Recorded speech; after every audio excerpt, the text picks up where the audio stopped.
हमारा टॉपिक है वो है जावा स्क्रिप्ट। जावा स्क्रिप्ट जो है इट इज दी हम उसको कहते हैं क्लाइंट साइड प्रोग्रामिंग। तो क्लाइंट साइड प्रोग्रामिंग का मतलब क्या होता है कि it will use the resources of the sorry clients system. ठीक है ना। इसका मतलब ये है कि अगर मैं यहाँ पे कोई भी तरह से कोडिंग करता हूँ, प्रोग्रामिंग करता हूँ, तो जो रिसोर्सेज यूज होंगे, जो रैम कंज्यूम होगी, जो प्रोसेसर लगेगा, और अगर हमारा डाटा कोई हार्ड पे जा रहा है, फाइल स्टोर हो रही है, तो वो सारा कुछ हमारे सिस्टम के ऊपर जनरेट हो रहा होगा। ठीक है ना। हमारा जो लैपटॉप है या हमारा पीसी जो है, उसी के सारे रिसोर्सेज को वो यूज करेगा।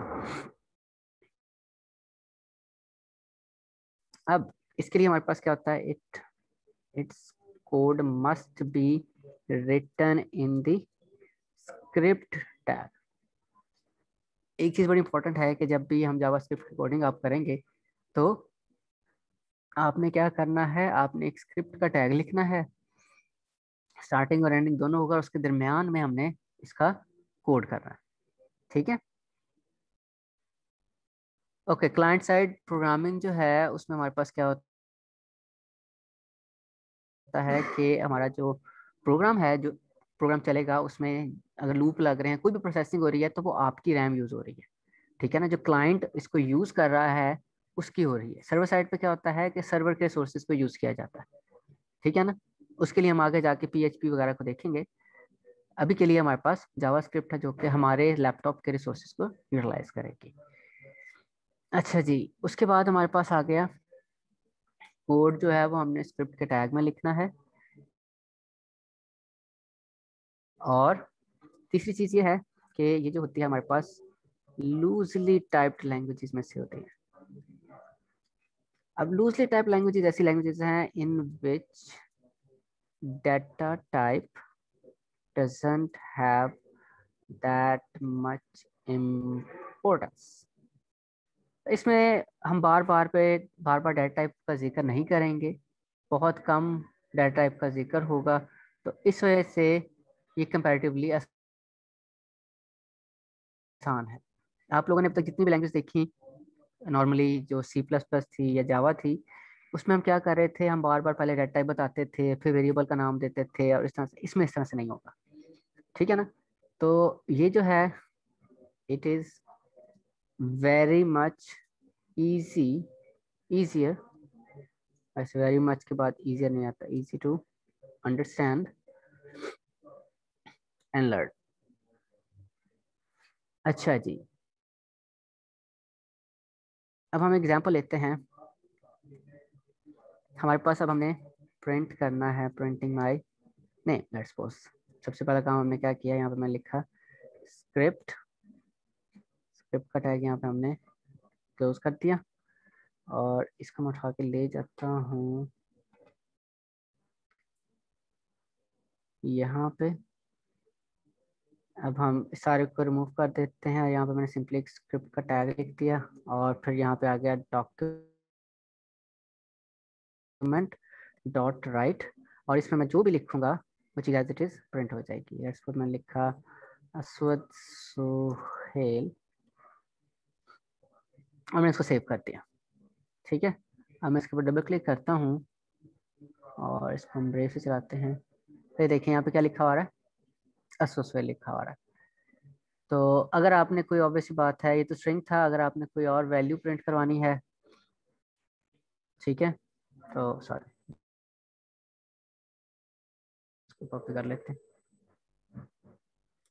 Next example, printing and integer value. तो उसमें हमने क्या करना है, जस्ट यहाँ पे आके मैंने क्या लिख दिया, एक इंटीजर नंबर लिख दिया। लेट्स सपोज 45 है, तब 45 प्रिंट हो जाएगा। ठीक हो गया। अगले एग्जांपल पे आते हैं, printing my name using variable. तो यही चीज आ गई, यहाँ पे मैंने एक वेरिएबल ले लिया वार के नाम से, और उसका नाम रख दिया my name is equal to, और ये चीज़ हमने यहाँ से कॉपी कर लिया और यहाँ पे आ गया माई नेम। और अब क्या होगा, मैं वेरिएबल के थ्रू उसको प्रिंट करवा रहा हूँ।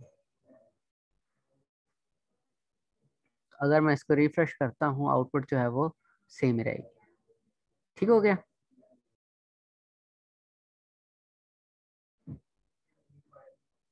अच्छा जी, उसके बाद आता है next example is taking input from user.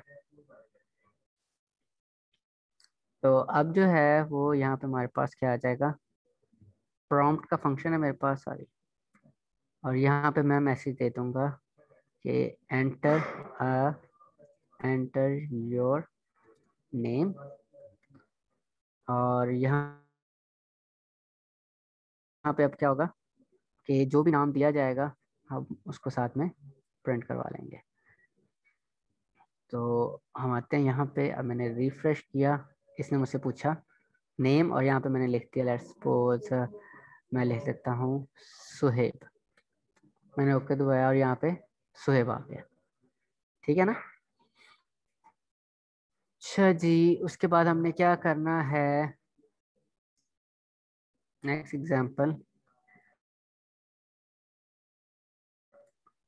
taking two values from the user and add them।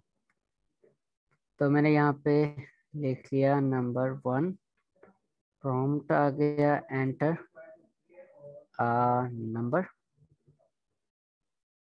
और यहाँ पे दोबारा कॉपी किया नंबर 2 के नाम से, और यहाँ पे फिर एंटर नंबर का दिया नंबर 1, सॉरी, प्लस नंबर 2 करवा दिया। अब हम इधर आते हैं और यहाँ पे मैंने पेस्ट किया, सेव किया, और यहाँ पे आके इसको रिफ्रेश किया मैंने, और एक मैंने 5 दे दिया और दूसरा 6 दे दिया। आंसर क्या आ गया मेरे पास, 56 हो गया। मसला क्या हुआ, इसने दोनों को एज अ स्ट्रिंग लिया, स्ट्रिंग लेने के बाद उसने दोनों को आपस में क्या कर दिया, कनकैटिनेट कर दिया। ठीक है ना। इशू इस चीज का आ रहा है कि यहाँ पे वो उसको क्या कर रहा है, कनकैटिनेट कर रहा है। तुम्हारे पास एक फंक्शन होता है पार्स इंट का।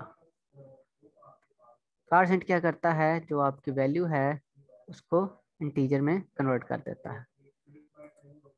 तो अब सेम प्रोग्राम है, मैंने जस्ट अपनी इनपुट जो है उसको इंटीजर में कन्वर्ट किया, और अब हम इसको दोबारा से रिफ्रेश करते हैं। अब मैंने फिर 5 दिया और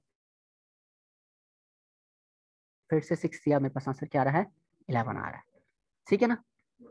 तो हम यहाँ पे लिख लेते हैं कि इधर हमारे पास क्या आ रहा था, लॉजिकल एरर था, और वो एरर क्या था, कनकैटिनेशन हो रही थी। ठीक है ना। तो हमने इसका सोल्यूशन निकाल लिया, और सोल्यूशन में हमने क्या कर दिया, अपने जो इनपुट थी उसको कन्वर्ट कर लिया किसमें, इंटीजर में। ठीक है। अच्छा जी, उसके बाद हम आते हैं इफ एल्स के ऊपर आ जाते हैं, डिसीजन मेकिंग के ऊपर आ जाते हैं। बाकी plus minus multiply divide operator सारे बिल्कुल वैसे के वैसे ही हैं जैसे बाकियों में थे। ठीक है ना। अच्छा जी, next example is check whether the given number is sorry is even और ऑड।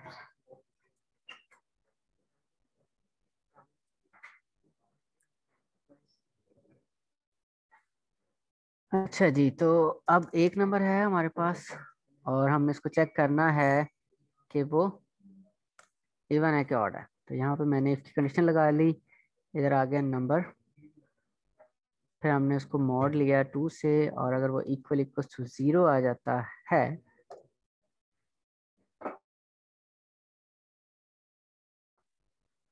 तो हमने यहाँ पे प्रिंट करवा दिया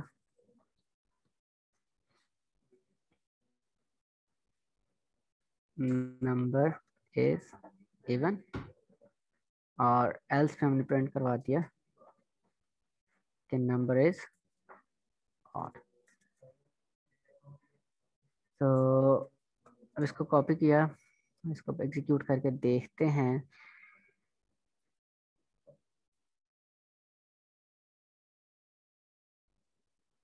ओके, तो इधर आके ब्राउजर पे, और मैंने इसको रिफ्रेश किया। अभी मुझसे एक इनपुट डिमांड कर रहा है, और लेट्स सपोज मैं इनपुट देता हूँ 7 की, सॉरी 7 ऑड है। इसको रिफ्रेश करते हैं, दोबारा इनपुट दे दिया मैंने 4 की, और 4 जो है वो इवन है।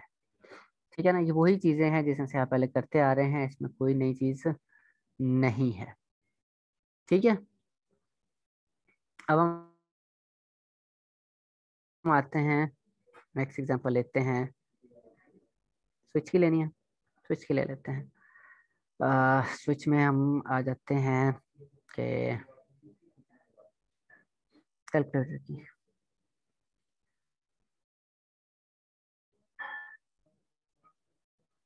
तो नंबर 1 आ गया, फिर कॉपी कर लेते हैं,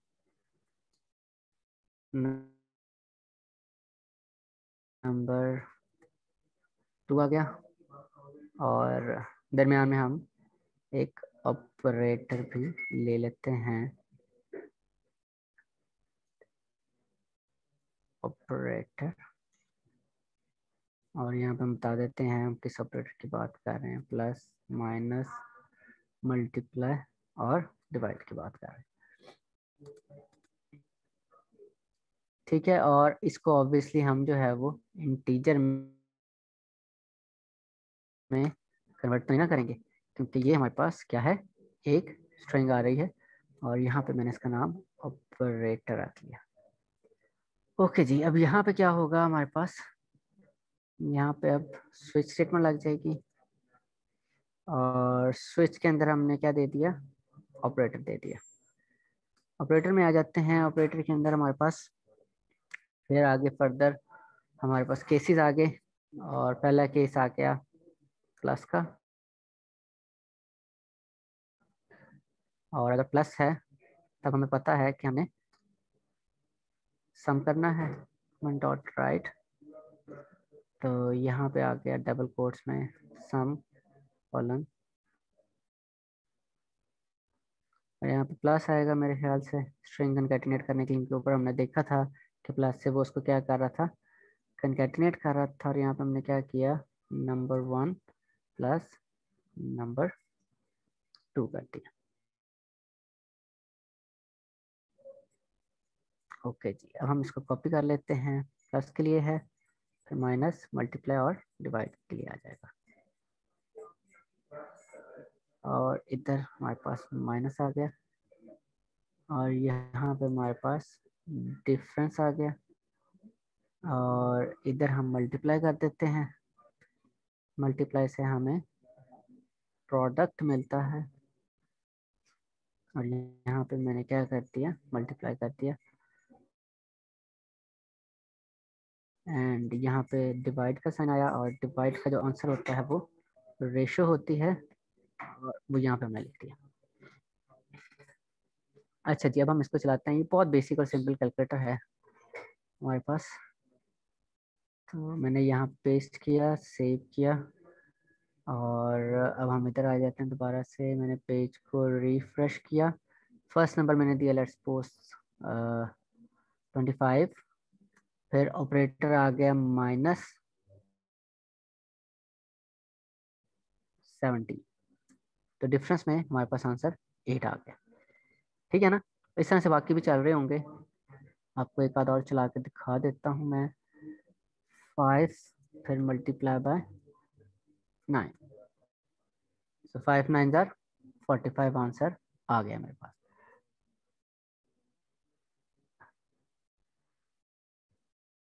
उसके बाद हम आते हैं, क्या कहते हैं, नेक्स्ट एग्जांपल है हमारे पास printing the table sorry of a given number। तो अब मैं यूजर से एक इनपुट लूंगा नंबर की और हम उसका टेबल जो है वो प्रिंट कर देंगे।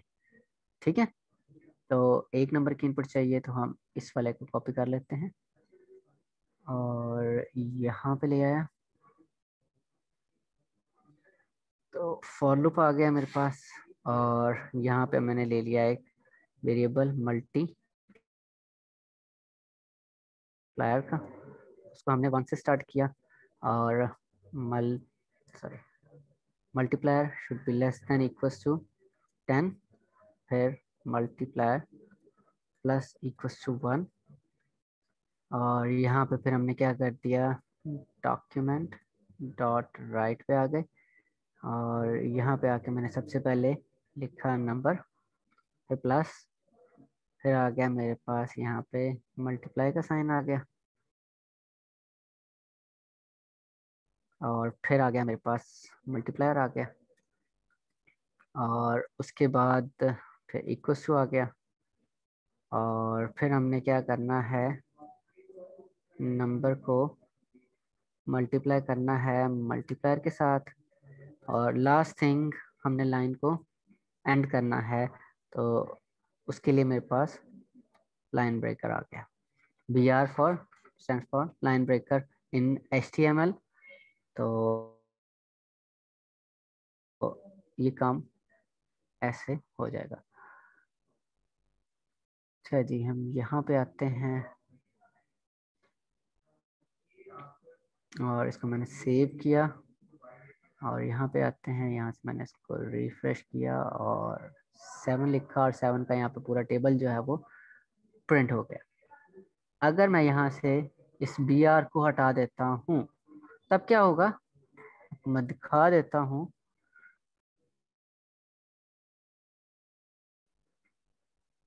लेट्स सपोज 6 का टेबल है तो ये देखें उसके साथ साथ ही वो शो हो रहा है 6 1 जार 6, 6 2 जार 12, फिर 6 3 जार, अब एक ही लाइन में आ गया।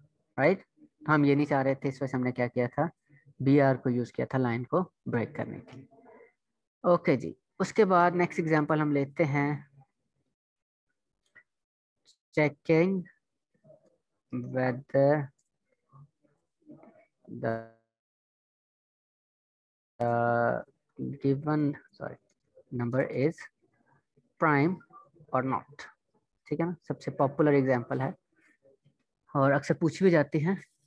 तो नंबर की इनपुट ले ली, फिर हमने एक वेरिएबल लिया इसका नाम हमने डिवाइजर रखा और उसको हमने स्टार्ट कर दिया 2 से और फिर यहाँ पे वाइल लूप लग गया और वाइल की कंडीशन क्या है, जब तक नंबर मॉड डिवाइजर जो है वो इक्वल्स टू 0 नहीं हो जाता तब तक हमें लूप चलाना है और हमने डिवाइजर के अंदर एक इंक्रीमेंट करते जाना है। और अगर मेरे पास नंबर किसके इक्वल आ जाता है, इक्वल्स टू डिवाइजर होता है, तब हम क्या करेंगे, इसका मतलब क्या है, हमने डॉक्यूमेंट डॉट राइट पे गए और यहाँ पे मैं लिख दिया लेट्स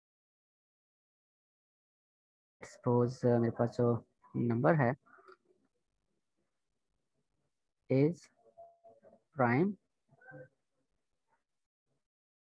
और एल्स में यहाँ पे सेमीकोलन भी आ जाएगा और एल्स में आ जाते हैं और एल्स में आके हमने क्या लिख दिया नंबर इज नॉट प्राइम। तो अब हम इसको कॉपी करते हैं यहाँ से और इधर आके हमने पेस्ट कर दिया। अच्छा जी,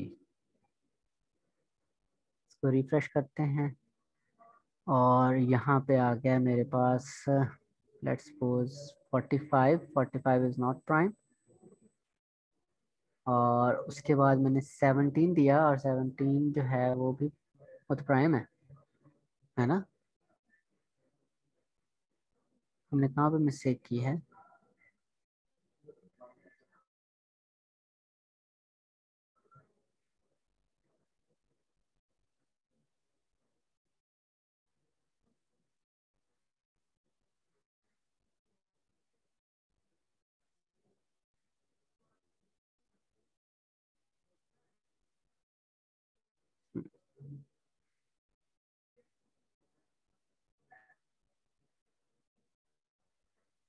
अच्छा जी, नंबर और डिवाइजर अगर इक्वल हो जाते हैं तो प्राइम हो जाएगा। यहाँ पे डॉक्यूमेंट डॉट राइट पे जाके नंबर की वैल्यू भी प्रिंट कर देते हैं और हम डिवाइजर की भी प्रिंट कर देते हैं।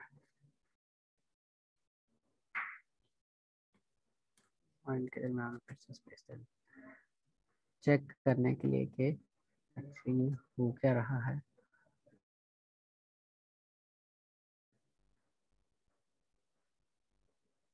डिवाइजर 2 ही रह रहा है।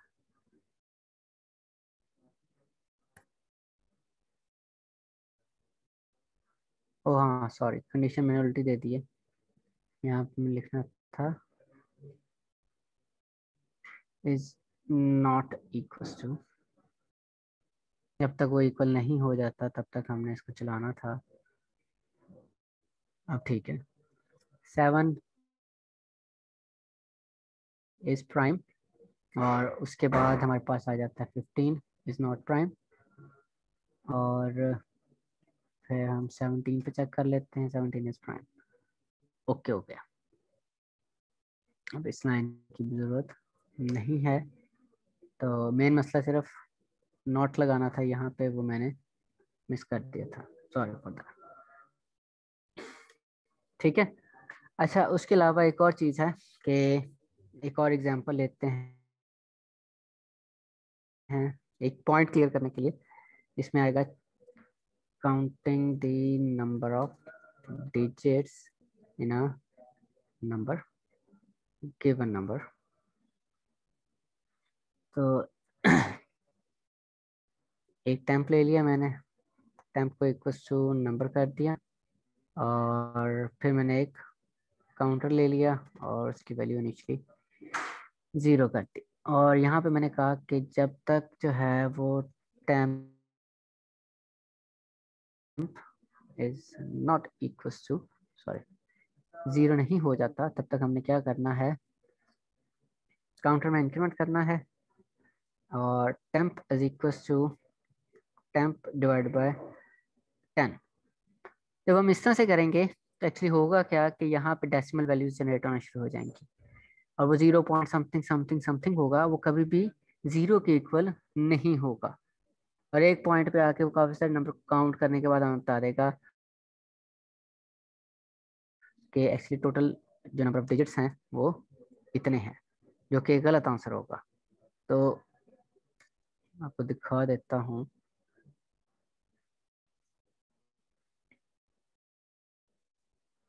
कंटेन्स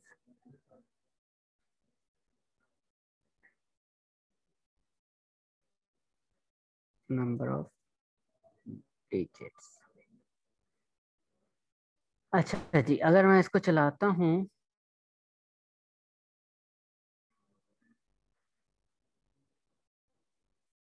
और इसको अगर हम चला के देखें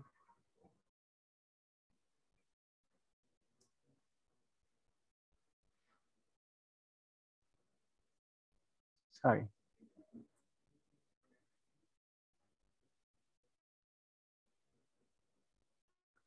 अच्छा जी, यहाँ पे मैंने दे दिया कोई भी वैल्यूज, कितने नंबर ऑफ डिजिट्स हैं, 6 हैं। तो इसने कहा कि इसके अंदर इतने ज़्यादा डिजिट्स हैं, ठीक है ना।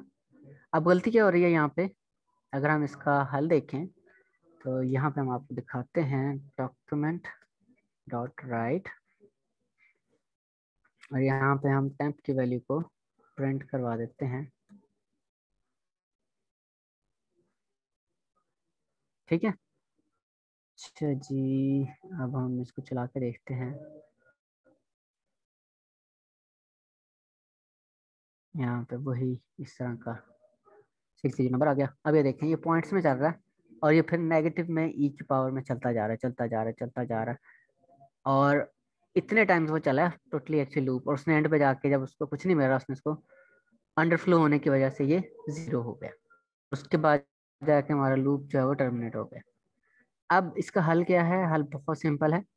कि जब भी हम अपने किसी भी नंबर को डिवाइड कर रहे हों तो हमने क्या करना है इसको पार्स इंट कर देना है। ठीक है ना। पार्स इंट करने से क्या होगा कि जो हमारे पास डेसिमल वैल्यूज हैं वो रिमूव होती जाएंगी और हम एक्चुअल आंसर पे आ जाएंगे। ये लूजली टाइप लैंग्वेजेस का थोड़ा सा इशू है। तो ये अब उसने बता दिया कि इसमें 6 नंबर ऑफ डिजिट्स हैं। नंबर ऑफ डिजिट्स का हम ज़्यादा करके देखते हैं। तो यहाँ पे 4 हैं, यस 3 और 4 7 हो गए। ठीक है ना। तो ये एक लिमिट तक काउंट करेगा क्योंकि जितने ये नंबर स्टोर कर सकता है एक इंटीजर टाइप का वेरिएबल उतने ही वैल्यू उसके पास पड़ी होगी और उसी के अंदर से वो फिर नंबर ऑफ डिजिट्स को काउंट कर सकता है। ठीक हो गया। तो यहाँ पे हम बता देते हैं सॉरी लॉजिकल एरर जो है वो क्या है।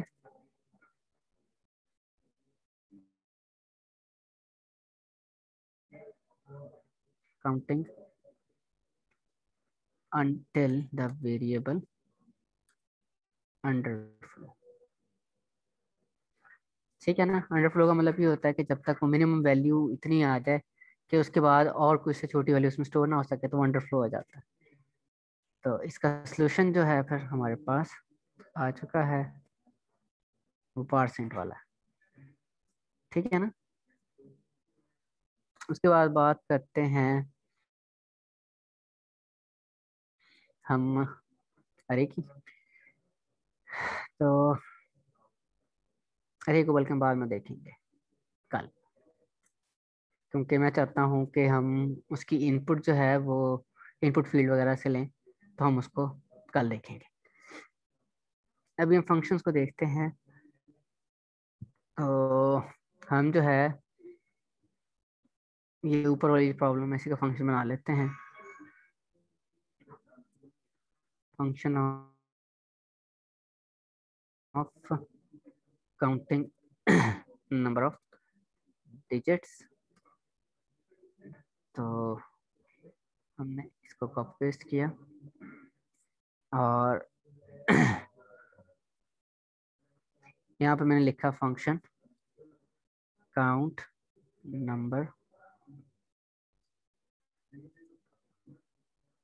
नंबर ऑफ डिजिट्स और इसमें मैंने ले लिया टेम्प।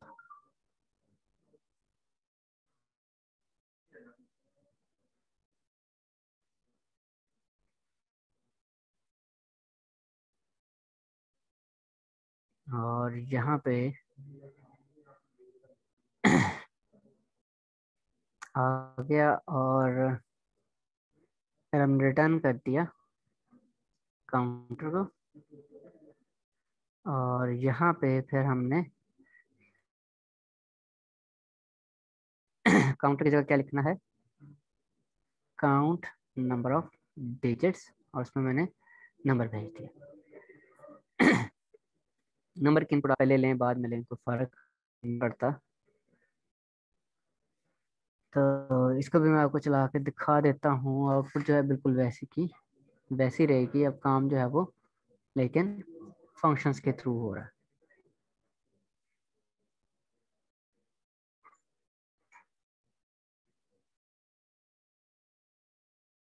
अच्छा जी, इधर आ गए।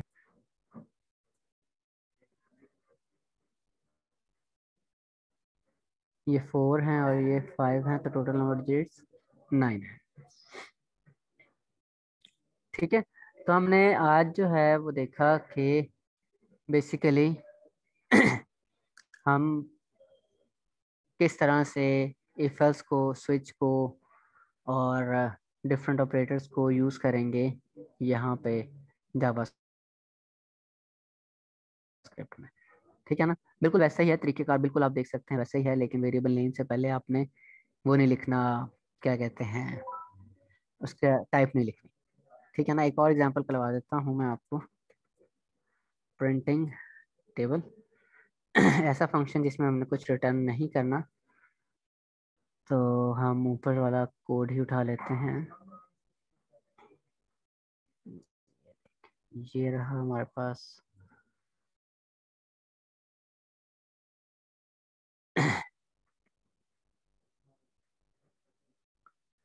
Using functions function.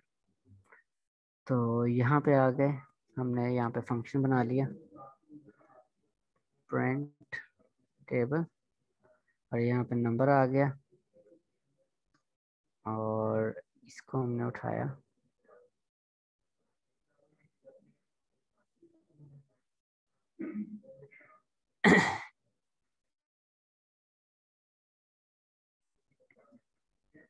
और यहाँ पे हमने क्या कर दिया, प्रिंट टेबल, और यहाँ पे जो नंबर है वो मैंने पास कर दिया। ठीक है ना। तो फंक्शन अगर कुछ रिटर्न करे या ना करे, इसकी जो टाइप होगी वो फंक्शन होगी। उससे हमें पता लग जाएगा कि ये जो है कोई स्पेसिफिक फंक्शन है। फंक्शन लिखने के भी दो चार तरीके हैं।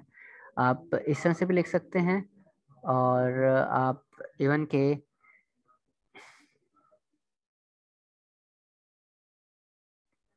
इस तरह से भी लिख सकते हैं। लेट्स सपोज आप बताता हूँ। यहाँ पे फंक्शन आ गया और यहाँ पे आ गया नंबर, और इस तरह से ये इसका पूरा कोड जो है वो इधर भी आ सकता है। ठीक है ना। आप इस तरह से भी लिख सकते हैं, और इसके बाद यहाँ पे सेमीकोलन आ जाएगा। तो फिर प्रिंट टेबल को आप जब भी इस तरह से कॉल करेंगे तो चल जाएगा। ठीक है ना। लेकिन ये तरीकेकार ठीक है, ये हम आगे जाकर देखेंगे कि हमने इसको किस तरह से यूज करना। तो हम इसको